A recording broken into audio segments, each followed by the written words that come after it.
नमस्कार दोस्तों, आप सभी का स्वागत है अपने चैनल एग्जाम ट्यूट में। दोस्तों, आज की करंट अफेयर में मोस्ट इंपोर्टेंट क्वेश्चन आपके लिए लेकर आए हैं। यहाँ से आपके एग्जाम में क्वेश्चन देखने को जरूर मिलेंगे, चाहे आपका एग्जाम किसी भी लेवल का हो। आखिरी तक बने रहिए हमारे साथ इस क्लास में।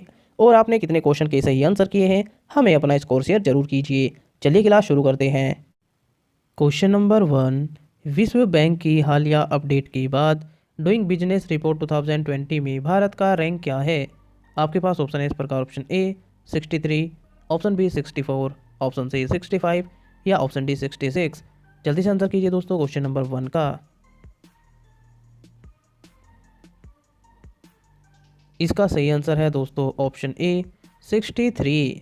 डिटेल में जान लेते हैं इसके बारे में। विश्व बैंक ने हाल ही में डेटा अनियमितताओं की समीक्षा के बाद सही डूइंग बिजनेस रैंकिंग जारी की है। विश्व बैंक ने चीन, सऊदी अरब, संयुक्त अरब अमीरात और अजरबैजान की रैंकिंग को सही किया है। डूइंग बिजनेस 2020 की रिपोर्ट में भारत 63वें स्थान पर बरकरार है। अगले क्वेश्चन की तरफ चलते हैं दोस्तों। क्वेश्चन नंबर 2, शस्त्र MK1 मिसाइल IMSAS और BOSS सिस्टम जिसे शस्त्र बलों का सौंपा गया है किस संगठन द्वारा विकसित किए गए हैं? आपके पास ऑप्शन है इस प्रकार। Option A ISRO, option B DRDO, option C IMS या ऑप्शन डी नासा। जल्दी से आंसर कीजिए दोस्तों क्वेश्चन नंबर 2 का। इसका सही आंसर है दोस्तों ऑप्शन बी DRDO। डिटेल में जान लेते हैं इसके बारे में। रक्षा मंत्री राजनाथ सिंह ने रक्षा अनुसंधान और विकास संगठन DRDO की प्रयोगशालाओं द्वारा विकसित 3 स्वदेशी रूप से विकसित प्रणालियों सेना, नौसेना और वायुसेना को सौंप दी है। Indian maritime situational awareness system IMSAS नौसेना को, एस्ट्रा MK1 मिसाइल को वायुसेना और सीमा निगरानी प्रणाली पोस को थल सेना को सौंपा गया है। अगले क्वेश्चन की तरफ चलते हैं दोस्तों। क्वेश्चन नंबर 3, कुस्कू किस क्षेत्र का प्रधान भोजन है जिन्हें यूनेस्को सांस्कृतिक विरासत सूची में शामिल किया गया है? आपके पास ऑप्शन है इस प्रकार। ऑप्शन ए दक्षिण Africa, option B America, option C उत्तरी अफ्रीका या ऑप्शन डी ऑस्ट्रेलिया। जल्दी से आंसर कीजिए दोस्तों क्वेश्चन नंबर 3 का।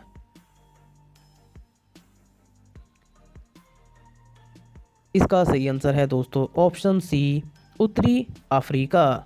डिटेल में जान लेते हैं इसके बारे में। उत्तरी अफ्रीका क्षेत्र के मुख्य भोजन कुसकुस को दुनिया की अमृत सांस्कृतिक विरासत की यूनेस्को सूची में शामिल किया गया है।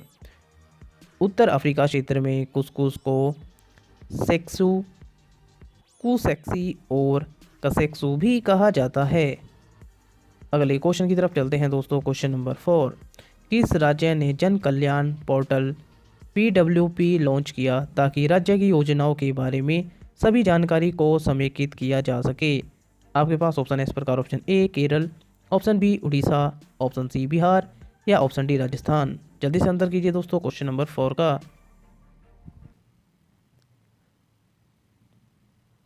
इसका सही आंसर है दोस्तों ऑप्शन डी राजस्थान।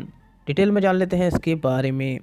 राजस्थान के मुख्यमंत्री अशोक गहलोत ने निवेशकों के लिए आवश्यक 100 से अधिक प्रकाश की मंजूरी और सेवाओं को उपलब्ध कराने के लिए वन स्टॉप शॉप सुविधा लॉन्च की है। मुख्यमंत्री ने पात्रता की जानकारी, राज्य योजनाओं के लाभ, उपयोगी परिपत्रों और आदेशों आदि को समेकित करने के लिए जन कल्याण पोर्टल भी लॉन्च किया है। अगले क्वेश्चन की तरफ चलते हैं दोस्तों। क्वेश्चन नंबर 5, IUCN के हालिया आकलन के अनुसार भारतीय विशिष्ट आर्थिक क्षेत्र EEZ में कौन सी प्रजातियां गंभीर रूप से संकटग्रस्त के रूप में वर्गीकृत है? आपके पास ऑप्शन है इस प्रकार। Option A shark, option B किरणें, ऑप्शन सी चिमरे या ऑप्शन डी सभी। जल्दी से आंसर कीजिए दोस्तों क्वेश्चन नंबर 5 का। इसका सही आंसर है दोस्तों ऑप्शन ए सार्क। डिटेल में जान लेते हैं इसके बारे में। International union for conservation of nature IUCN के सार्क विशेषज्ञ समूह ने भारतीय विशिष्ट आर्थिक क्षेत्र EEZ में सार्क रे और चिमारे का मूल्यांकन किया। इस मूल्यांकन के अनुसार देश के महासागरों में पाई जाने वाली 170 प्रजातियों में से 19 प्रजातियों को गंभीर रूप से संकटग्रस्त के रूप में वर्गीकृत किया गया है और इनके विलुप्त होने का जोखिम काफ़ी ज़्यादा है। अगले क्वेश्चन की तरफ चलते हैं दोस्तों। क्वेश्चन नंबर 6, किसने सिंगापुर की हॉकर संस्कृति को मान्यता दी है? आपके पास ऑप्शन है इस प्रकार। Option A UNESCO, option B NASA, option C ISRO या ऑप्शन डी विश्व स्वास्थ्य संगठन। जल्दी से आंसर कीजिए दोस्तों क्वेश्चन नंबर 6 का। इसका सही आंसर है दोस्तों ऑप्शन ए यूनेस्को। डिटेल में जान लेते हैं इसके बारे में। हाल ही में संयुक्त राष्ट्र शिक्षा, वैज्ञानिक और सांस्कृतिक संगठन यूनेस्को द्वारा मानवता की अमूर्त सांस्कृतिक विरासत की प्रतिनिधि सूची में सिंगापुर के हॉकर संस्कृति को शामिल किया गया है।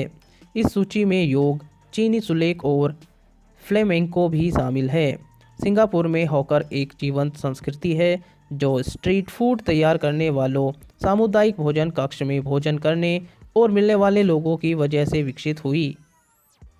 अगले क्वेश्चन की तरफ चलते हैं दोस्तों। क्वेश्चन नंबर 7, निम्न में से किसको इंस्टीट्यूट ऑफ डायरेक्टर्स द्वारा इस्पात क्षेत्र में 2020 के लिए प्रतिष्ठित गोल्डन पीकॉक पर्यावरण प्रबंधन पुरस्कार से सम्मानित किया गया है? आपके पास ऑप्शन है इस प्रकार। Option A SBI, option B SAIL, option C NASA या ऑप्शन डी इसरो। जल्दी से आंसर कीजिए दोस्तों क्वेश्चन नंबर 7 का। इसका सही आंसर है दोस्तों ऑप्शन बी सेल। डिटेल में जान लेते हैं इसके बारे में। स्टील अथॉरिटी ऑफ इंडिया लिमिटेड सेल को इंस्टीट्यूट ऑफ डायरेक्टर्स द्वारा इस्पात क्षेत्र के 2020 के लिए प्रतिष्ठित गोल्डन पीकॉक पर्यावरण प्रबंधन पुरस्कार से सम्मानित किया गया है।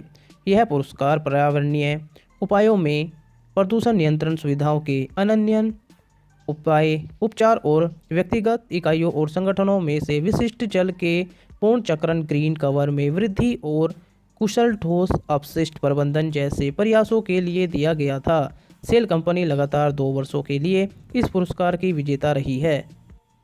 अगले क्वेश्चन की तरफ चलते हैं दोस्तों। क्वेश्चन नंबर 8, किस देश में स्थित गैस्ट्रोडिया एग्निकेलस को दुनिया का सबसे पुराना ऑर्किड नाम दिया गया है? आपके पास ऑप्शन है इस प्रकार। Option A Philippines, option B Nigeria, option C Madagascar या ऑप्शन डी सऊदी अरब। जल्दी से आंसर कीजिए दोस्तों क्वेश्चन नंबर 8 का। इसका सही आंसर है दोस्तों ऑप्शन सी मेडागास्कर। डिटेल में जान लेते हैं इसके बारे में। मेडागास्कर में स्थित गैस्ट्रोडिया एग्निकेलस में पत्तियां नहीं होती जो ऊनी ट्यूबनुमा तने से उगती हैं। इसे दुनिया का सबसे पुराना ऑर्किड नाम दिया गया है। यह अपने जीवन का अधिकांश भाग भूमिगत रूप से व्यतीत करता है, केवल फूल या फल का उत्पादन करता है। यह 156 पौधों में से एक है और 2020 में की वैज्ञानिकों द्वारा नामित कवक प्रजातियां हैं। यह पोषण के लिए कवक पर निर्भर करता है और इसमें अन्य प्रकाश संश्लेषण उत्तक होते हैं। अगले क्वेश्चन की तरफ चलते हैं दोस्तों। क्वेश्चन नंबर 9, DRIP एक dam rehabilitation and improvement project है जिसे 2012 में लॉन्च किया गया था। शुरुआत में इसमें कितने देशों को सम्मिलित किया गया था? आपके पास ऑप्शन है इस प्रकार। Option A 2, option B 5, option C 7 या ऑप्शन डी 10। जल्दी से आंसर कीजिए दोस्तों क्वेश्चन नंबर 9 का। इसका सही आंसर है दोस्तों ऑप्शन सी 7। डिटेल में जान लेते हैं इसके बारे में। DRIP एक dam rehabilitation and improvement project है जिसे 2012 में लॉन्च किया गया था। शुरुआत में इसे 7 राज्यों कर्नाटक, केरल, मध्य प्रदेश, उड़ीसा, उत्तराखंड, झारखंड और तमिलनाडु में लॉन्च किया गया था। हाल ही में विश्व बैंक ने भारत में मौजूदा बांधों के प्रदर्शन में सुधार लाने और उनकी सुरक्षा में सुधार के लिए $250 मिलियन की मंजूरी दी। इस धनराशि का उपयोग भारत में 120 बांधों को मजबूत करने के लिए किया जाएगा। अगले क्वेश्चन की तरफ चलते हैं दोस्तों। क्वेश्चन नंबर 10, लास्ट क्वेश्चन है दोस्तों, क्वेश्चन ऑफ द डे। हाल ही में समाचारों में चर्चित E20 ईंधन में डैश एथेनॉल और 80% गैसोलीन होता है। आपके पास ऑप्शन है इस प्रकार। Option A 20%, option B 30%, option C 25% या ऑप्शन डी 35%। दोस्तों आप सभी को पता है क्वेश्चन ऑफ द डे का आंसर आपको कमेंट बॉक्स में करना होता है। आपने कितने क्वेश्चन के सही आंसर किए हैं हमें अपना स्कोर कमेंट बॉक्स में शेयर जरूर कीजिए। अगर आपको हमारी वीडियो पसंद आ रही है तो लाइक कीजिए, शेयर कीजिए और चैनल को सब्सक्राइब करना न भूलें। बने रहिए हमारे साथ। जय हिंद, धन्यवाद।